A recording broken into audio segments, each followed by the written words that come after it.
এটা আমি ঘুমাইছি রাত্রে 2টার সময়। গলিটার নাম কি? নেতাজি পাল্লি। শিলচর নেতাজি বললি চেঙ্গুরি রোড নি? চেঙ্গুরি রোড নেতাজি পাল্লি। ঘটনাটা কি হয়েছে? ঘটনাটা আমি 2টা পর্যন্ত ঘুমাইছি না। আমি প্রথমে কালকে রাত্রে নি? হ্যাঁ, কালকে রাত্রে নিচে ঘুমাইছি। 2:10 ভিতরে আমি বিছনা উঠি গেছি। বডি মানে ঠান্ডা লাগে গেছে।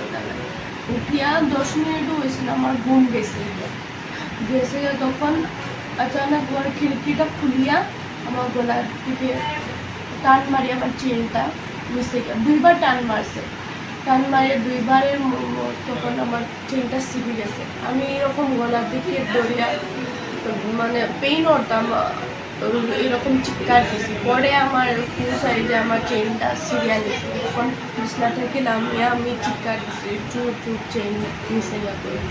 হ্যাঁ, এখান থেকে ভাগিয়া ওয়ালটা পায়ের মেয়েরা ভাগি গেছি। আমি বাইরে দেখছি এরকম বেড উড খুলতে একটু টাইম লেগে গেছে, কিন্তু আমি চোরের হাতও দেখছি না আর মুখও দেখছি না। কোন থানা? সদর থানা, ন্যাশনাল হাইওয়ে পেট্রোল পোস্টে গেছি। এফআইআর দিছি। পুলিশ আইসি নি? তদন্ত করেননি? তদন্ত করে করছে। কালকে রাতে 2:30। আপনি মানে দেখছেন না? দেখতে পারছেন? মানুষ দেখতে পারছেন? দেখতে পারছে না। মানে কত ভরি সোনার চেনটা আসলো আপনার? 2 ভরি সোনার চেন। 2 ভরি সোনার চেন। এখন কিন্তু আমার শেষ পড়াশোনা শেষ। হ্যাঁ, শেষ, আমি পড়াশোনা করে শেষ হয়ে গেছে। ডরটা আর কি, আমার চেনটা আর কি পাইলে তো বানায়।